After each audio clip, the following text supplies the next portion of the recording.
we've been taught words and we put up a barrier with words. And it's like if you hear a new word, it's a big word. Well, it's just a new word. And that's the thing about hypnosis. It's new for the person that's trying to do it or the person that wants to.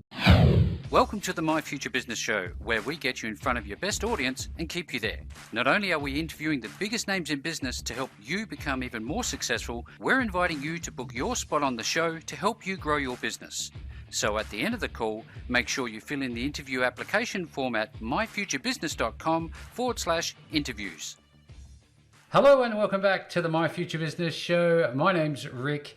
I am so happy that you've decided to join us today. If this is your first time here, you're in for a treat. And for anybody who's been supporting the show for any length of time, you know what you're in for. So thank you very much for all of your support over the years. In fact, we've just cracked the big 400 mark, 400 episodes and going strong, and the feedback has just been wonderful. You know, knowing that the show is making a difference makes all the difference to me. So thank you very much for that support. Now, on today's show, I'm with the wonderful Robert A. Wilson. Welcome to the show, Robert. Well, thank you. It's my honor and privilege to be here. I'm looking forward to this. Absolutely. Been looking forward to talking with you about Cowboy wisdom. Now, just for everybody's context, Robert is an inspirational speaker. He's a hypoacuitist. I hope I said that right. He's a dream sculptor and published author at Cowboy Wisdom. And we're going to be talking about his latest book, My Wisdom Breathes, and how to open our eyes to wisdom, inspiration and imagination. But before we do any of that, Robert, we like to take a few moments to learn a little bit about you. So where are you calling in from today? I'm calling in from Mesa, Arizona. Has that been home forever, or is that somewhere you've moved to? Oh, for about a year. I grew up in South Dakota and Wyoming and Washington State and Oregon. And I moved down here a year ago to go to hypnotherapy school.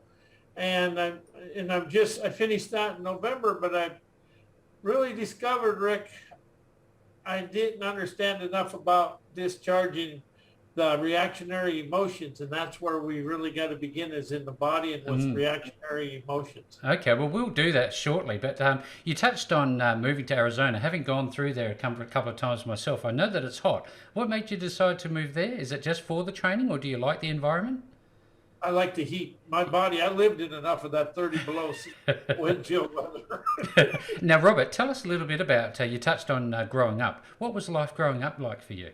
Well, I grew up on a farm cattle operation in South Dakota with my uncle and my cousin. And then about 1997, I moved to the oil fields of Gillette, Wyoming. And then the oil field, died in 1983, so I went to electrical school in 85, and I've become an electrician. But in 1997, I was working in Portland, Oregon, and my life was going nowhere. And I got into a home-based business that pushed personal growth, and I really took to it. And I really started understanding that was my path forward. Mm-hmm. So in 97, I started that, and then I just kept working as an electrician. In 2000, I wrote a book, and in 2001, I went to coaching school, but nothing ever got me going on the right path. I do all the stuff the book says, but it never expanded me out of it. You know what? Can I jump in? I just want to touch on your experience working on the farm, because I think it's great for context, because I know that you are no stranger to hard work. What is the value of hard work, do you think, in terms of you becoming an entrepreneur and an author? Well, you got to have that self-discipline to get the job done, and that's kind of what the farming, and the farming really gives you an all-around education on how to handle things. You're working with livestock one day, you're planting corn the next day, but you're working around livestock. It really opens you up to understand things, because we had 1,200 head of hogs and 750 head of cows. Every one of them had a mind of their own. But you have to understand how to be with them and to move them around, because you couldn't force them. They did what they wanted. They did what they wanted to do. Yeah, look, having grown up on a farm myself, and my first experience dipping sheep was me being pushed into it by my uncles. Yeah, bless their souls. Now I know full well that you're up at the crack of dawn, actually before the crack of dawn. What does a day look like for you since that time? Very much an early riser still? Oh yeah, I love sunrise. Yep. Even in the summer, I love sunrise. And since I moved to Arizona, I like sunrise, walking in the desert at sunrise. Yeah, It's absolutely beautiful. beautiful. Yeah. And I like sunrise, sunset, and the rest of the time, Are it doesn't you really given matter. given that you've been around livestock? Did you ever have an affinity for a pet? Like dogs were my thing. Dogs. Yeah, because they can Dogs herd. and horses. I loved horses and Yeah, dogs. tell us a little bit about your experience with horses. Well, I learned actually how to rope, and I did ride in high school. I rode rodeo, and then I learned to rope after high school. That is the most fun you can have is roping. It's kind of like it's a country boy's addiction to fun. Absolutely, and it is certainly a lot of fun. I wonder, given that you're a country boy, do you like country music? Yes, very much so. Fantastic. And so, what do you do when you in your downtime? Do you just enjoy, being by yourself, or do you go out and mingle? What do you do? Go out and mingle a little bit, go to meetups, and I do a lot of writing. I love to write because it's just liberating for me. And I like going out to the desert and just walk and being out there with the serenity of the desert and the mystique of the desert. Yeah, absolutely. There's some definitely mystique about it. I wonder, when you were growing up, we all have people around us in our lives that help us to become who we are, or at least we take inspiration from them. Did you have anybody like that in your life? Yes, my uncle, my dad, my mom, my cousin, and and my older brother, they were all there. And then there's just a lot of people throughout, but my uncle and my dad were probably the most two influential people in my life. Yeah, fantastic. I mean, you're probably very busy, and I know that this is a question I ask everybody because I know how important it is for me. Do you value time away from work? Do you value downtime? Yes, more than ever. You gotta go down, you gotta have downtime to intertwine the good times in the down with the downtime. Silence speaks the wisdom of life. Hmm, absolutely. And that's the thing. We're bombarded by noise, aren't we? Marketing noise, media noise. There's all this stuff going on in the world, and the energy seems to be shifting at the moment. I guess there's two-part question. Would you agree with that, that the energy is shifting? And how do you reset and just relax a bit? What's your process? Mine is just going out, but I got so I can meditate, but Mm. mine's just going out and just being around people. I Yeah. can relax. And something I've done is I have shut the noise off because the noise on the internet and stuff like that, if it doesn't expand me, there's no use in hearing it. No use to hearing it. Now, I used to sell, from a lemonade stand. I used to wash cars when I was a kid. What was your first experience as an entrepreneur, Robert? Mine was a home-based business in 1997. Mm. I got into that, and even though the business didn't do well, it opened all this up, and it was that. And I think it just bit me, the entrepreneurial bug, because I haven't been able to slow down since. But it's been a real life expanding experience because you get to go out into the world, and you're not doing it for everybody, but you're actually doing it with everybody, and it is to expand people. But it expands yourself because you get to run up against yourself and other people, and you got to see whatever you don't like in somebody's me and what I like in people's me. So I get to do that, and I get to hear some interesting things. But the most fun is talking to some of the old ranchers. I Oh love yeah. talking to ranchers that are 75, 80 years old, and hearing their old stories. That's just a blast to me. You know what? And that's quite relevant given the topic of today. We talk about wisdom. You can't buy it, can you? No, wisdom is something you expand of. Now I know, Robert, that you've had to take a chance. You've exposed yourself to the risk of failure, as you have the risk of success. How did you feel about taking a chance on yourself? When you started your business.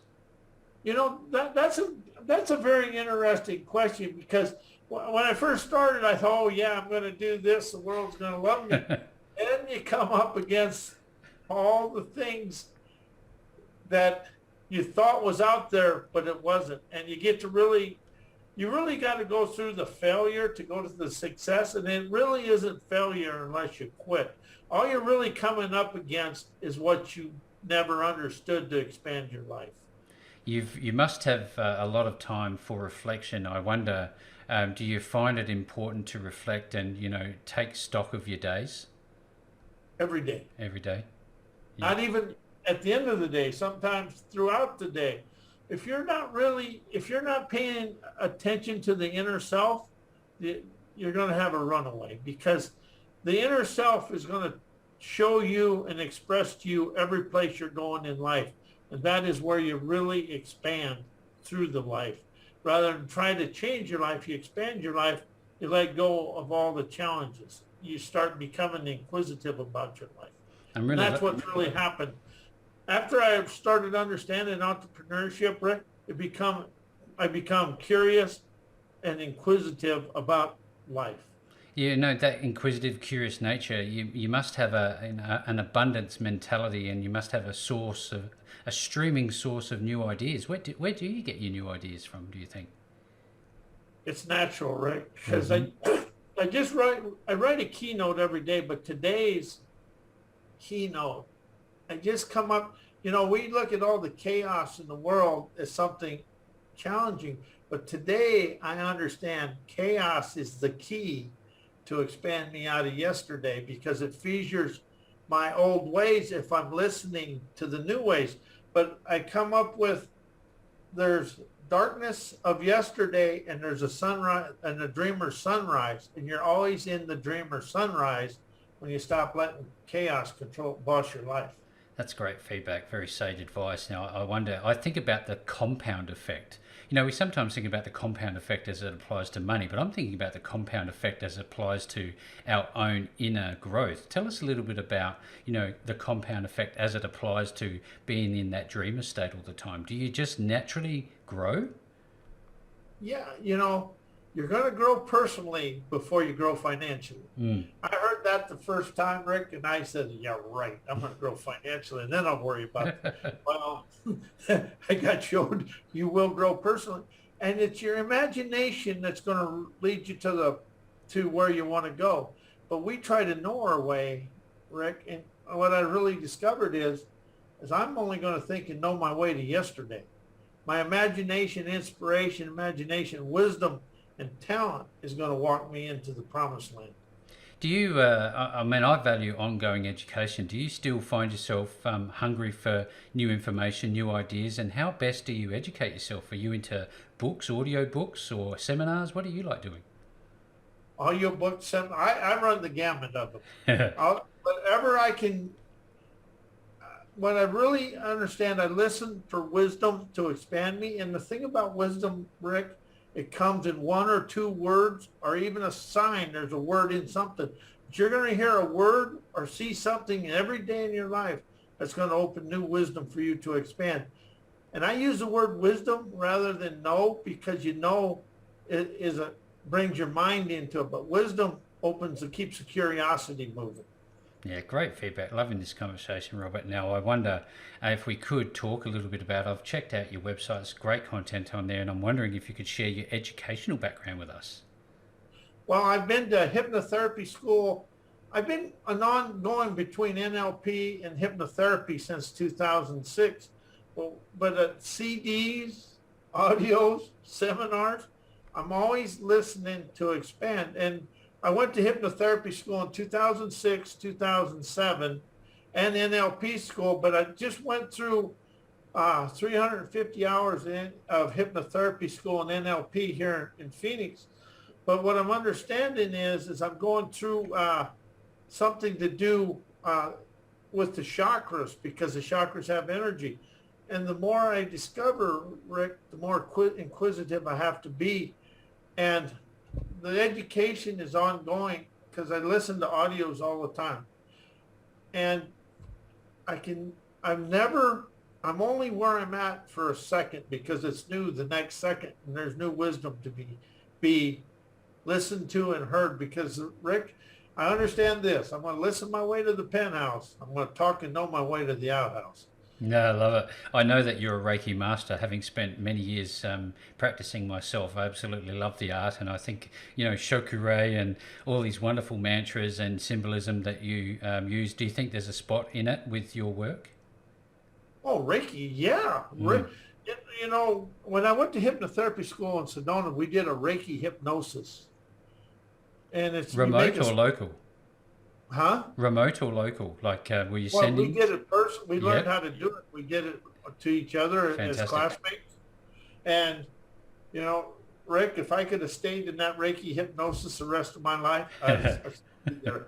It's the most relaxed. And everybody's scared of hypnosis, but really, hypnosis is a relaxed awareness. You're more in tune with yourself and all your surroundings because you're uninhibited. And that's the thing. Everybody says, oh, hypnosis, that's this. Well, that's stage hypnosis. Regular hypnosis allows you to go in and communicate between your subconscious, unconscious, and your body. And that is where the life liberation begins. Now, I recently went to one of our local area's best hypnotherapists, and I spent quite a bit of money. And I thought, I know this is not about the money, but I wonder because I'd never been exposed to it myself.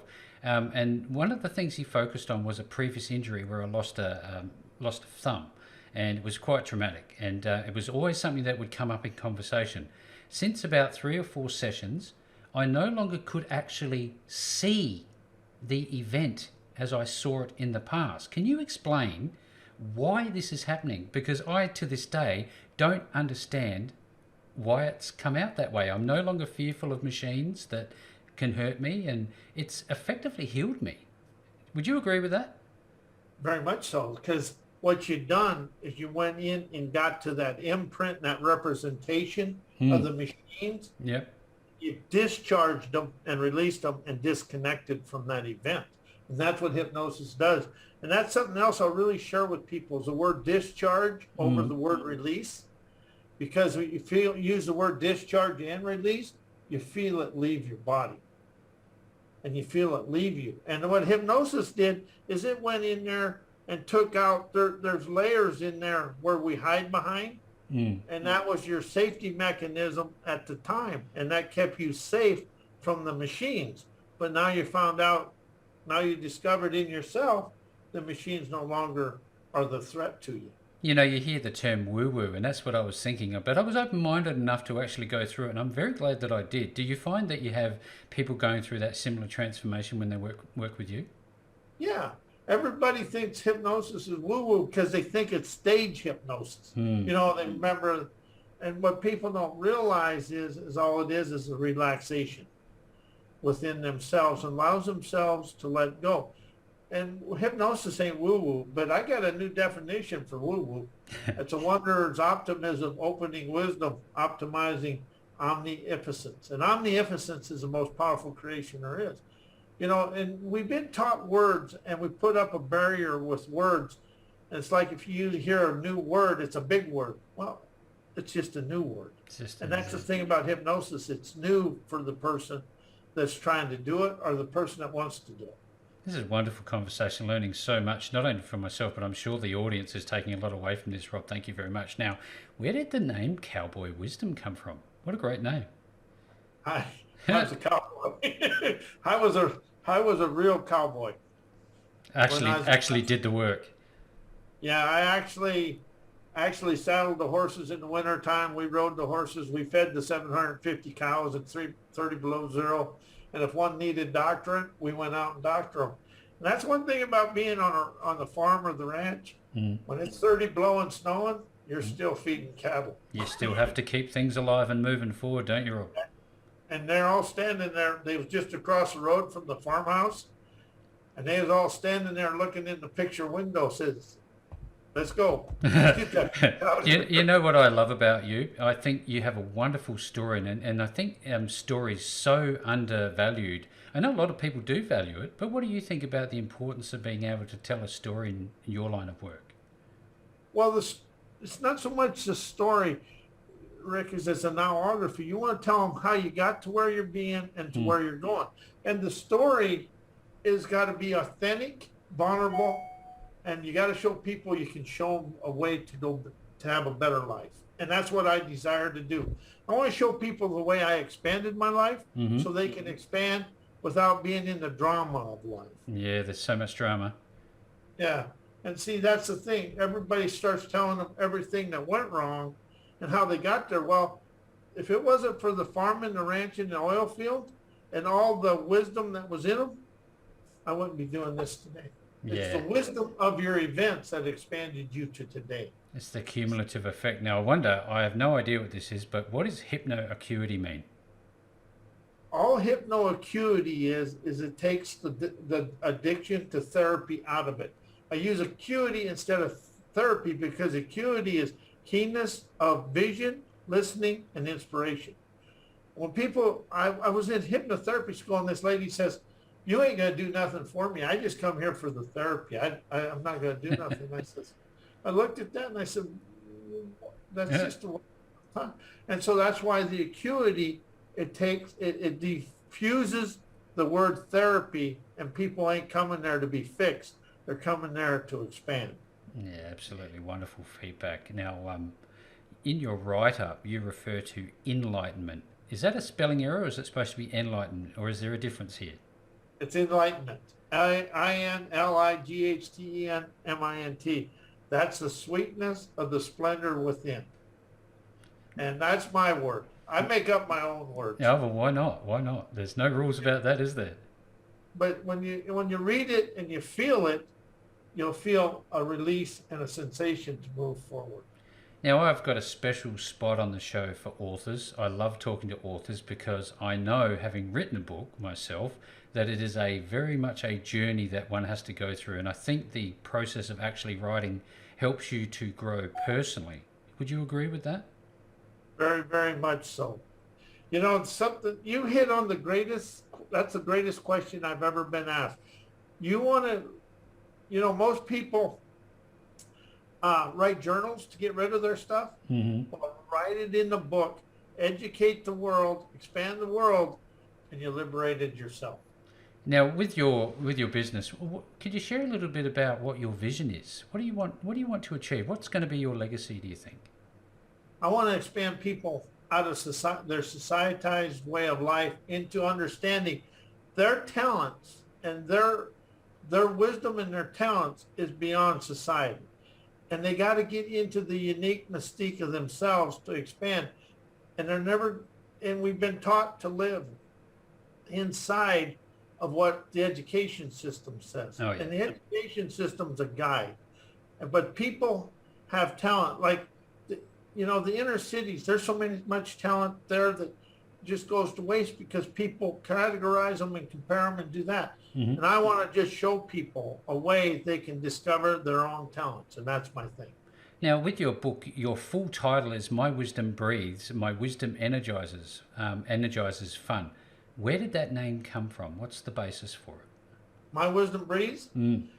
It would the breath of life takes it out there, but when wisdom breathes, people expand. And the thing about what I discovered in all this, everybody said, "Oh, it's work and it's hard." I said, "No, you gotta make whatever it is fun, and you gotta be able to laugh at the gaffes." And that's what that means. And my wisdom breathes as I breathe it into the world, but I also breathe it into my life. And when I breathe it into my life, I'm expanding the world. So when none of us are going to get out of life alive, I'm wondering if that's the case. How do we know, when we're taking things too seriously? Is there a sort of a meter we could read in ourselves, do you think? Well, when you get stressed out and you start saying, "Oh my God, this has happened to me," when you're stressed out about it doing something, you've taken it too far. And if you think yours is the only way and you're telling everybody how to live and how to do it, you've taken it too far. When you can show people and let them go. And see, that's the thing. I never tell people what to do. I show people the way I expanded my life and the way I did it. If that's for them, that's fine, Rick. And if it isn't for them, that's great too. So the way you probably work with people is ask more questions and make more statements. Is that right? Yeah, you're going to question your way to the penthouse. And that's the thing about anybody. You're going to question them with their words to where they want to go. And, something I really discovered in all of this Rick, is you got to appreciate your childhood. Oh, yeah. I don't care what happened in it, but you got to start by appreciating it. That way you can start letting it dissolve itself. And when you do appreciation, that's a foresight of love and forgiveness. Well, I was thinking about intuition. A lot of people just, don't value it much. What do you think about intuition? Should you nurture that inner strength, that inner knowledge that, hey, something is wrong, right, or indifferent? That is your pathway to the promised land. Intuition and imagination. Yeah, your intuition is going to be what really expands you, and it's going to be what makes you the most uncomfortable because it doesn't fit into your society trained mind. And I can see why you're talking about this in terms of your childhood, because you talk about being in that, always in that dream state. Is this about not letting go of the child within? Well, nobody, and what really happened, Rick, is I was guilty of this for me, but I kept hearing my mom. I was in school there, and everybody says, well, my parents did this to me. My parents did that to me and this. And I says, you're 40 years old. What did your parents have to do with today? And see, that's the thing. No matter what your parents did, you can always remember about your parents. They had their journey together. And like I had two brothers and two sisters besides me. Mm-hmm. They had that going on. So they were never going to do everything perfect. And my parents come out of the 30s.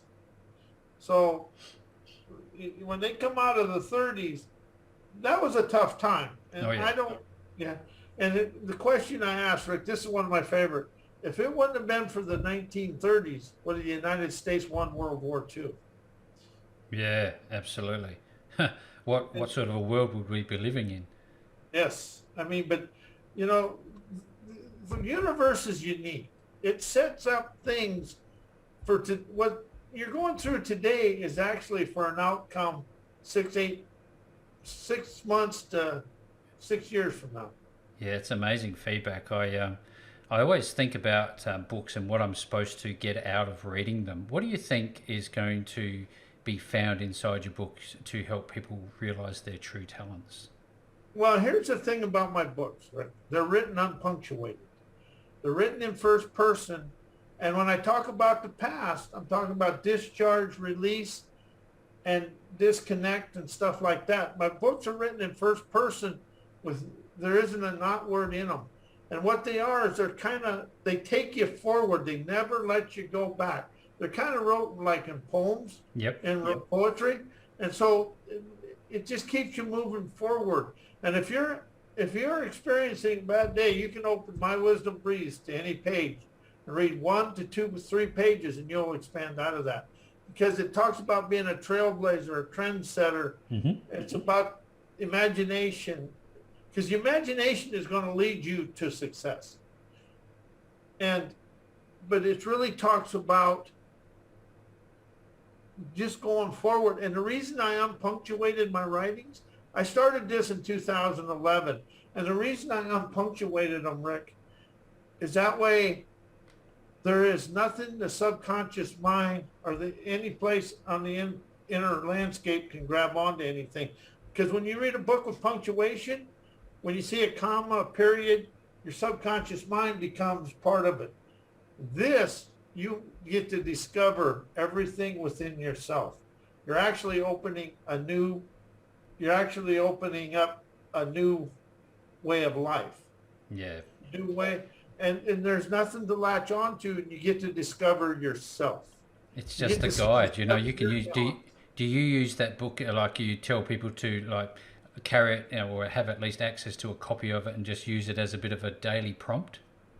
I cheat. I got the audio books. Ah.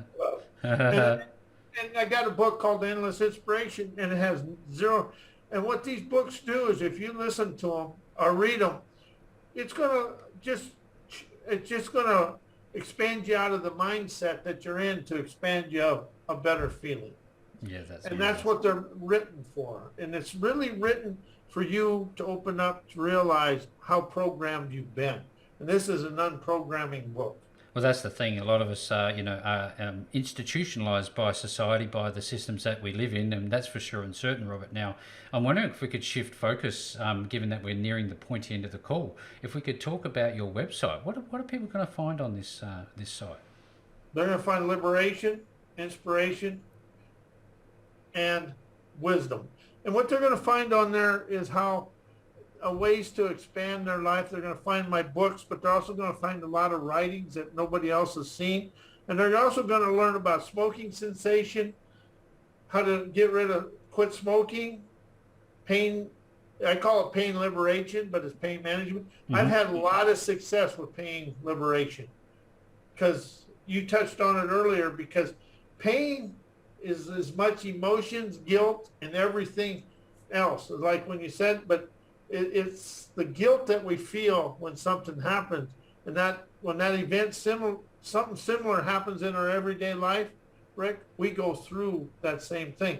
And what they're going to find on that website is a way for them to expand out of today to expand of tomorrow.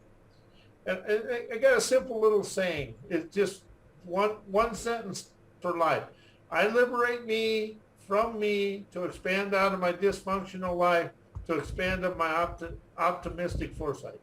Yeah, that's wonderful feedback. I tell you, there's going to be a lot of people on this call today, Robert, that are going to want to know more. So what is actually the URL of your website so we can point them there? It's mycowboywisdom.com. Fantastic. Well, for everybody who's on the show today, as is customary, I'll be making sure to put that link back to Robert and his wonderful work at mycowboywisdom.com. Robert, what a beautiful conversation. This has just tapped the start of your entire works, and it's been a fantastic journey spending some time with you on the My Future Business show today. Thank you very much. Well, this has been my honor and privilege, Rick, and thank you for the great conversation. I enjoyed it immensely. Thanks for joining us today. If you enjoyed the call, then make sure to subscribe, leave a comment, share us with your friends, and book your spot on the show at myfuturebusiness.com/interviews. And if you're looking for solutions that will help grow your business, then visit myfuturebusiness.com/shop.